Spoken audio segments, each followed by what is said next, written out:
Israel पर हमला करने के लिए निकला ईरानी विमान एक चेतावनी के बाद लौटाया वापस। क्या ईरान को इजराइल पर आ गई दया या फिर चेतावनी से डर गया ईरान? इन्हीं सवालों का जवाब तलाशने की कोशिश करेंगे इस रिपोर्ट में। नमस्कार, मैं हूं आशीष त्रिपाठी आपके साथ और न्यूज 18 के सोशल मीडिया के इस प्लेटफॉर्म पर आप सभी का बहुत स्वागत है।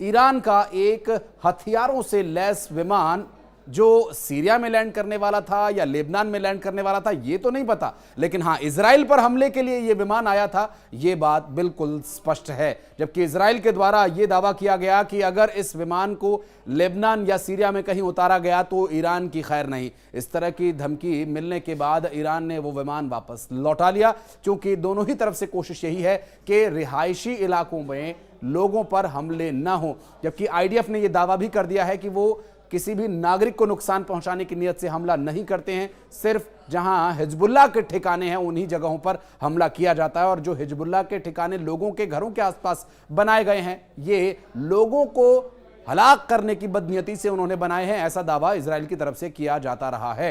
हालांकि इस पूरे क्षेत्र में जो सनसनी इस वक्त मची हुई है वो इसका एक कारण यह भी है कि बेरूत शहर पर हुए रात भर हमले में कई लोगों की जान चली गई और इजराइल ने यह भयंकर बमबारी की। इससे पहले इजराइल पर 90 मिसाइली हमले किए गए थे हिजबुल्लाह की तरफ से। हिजबुल्लाह के इस आतंकी हमले में जो परिस्थितियां बनती नजर आईं, उस हमले से साफ जाहिर है कि इजराइल का बाल भी बांका न हो, इसकी कोशिश इजरायली सेना यानी आईडीएफ तो कर ही रही है, लेकिन इस हमले में कई लोगों के मारे जाने की भी खबर है। हालांकि इजराइल के पास मौजूद एयर डिफेंस सिस्टम ने कई मिसाइलों को रोका, लेकिन कई ईरान के या फिर सीरिया के दुश्मन कहे जाने वाले इस इजराइल देश के कई रिहायशी इलाकों पर ये मिसाइलें गिरी हैं।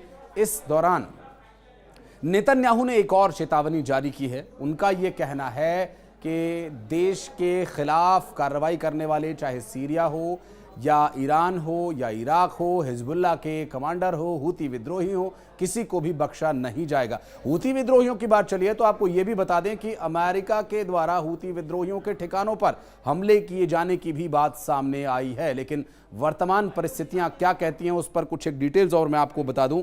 चूंकि बेरूत में शनिवार तड़के हिजबुल्लाह के कई ठिकानों पर भारी बमबारी किए जाने का दावा किया गया था और बताया जा रहा है कि इस 24 घंटे में लगभग 100 लोगों को, और मंगलवार तक अब तक जो जानकारी मिली उसमें 100 से ज़्यादा हिजबुल्लाह के लड़ाकों को ख़त्म कर दिया है इजराइल ने।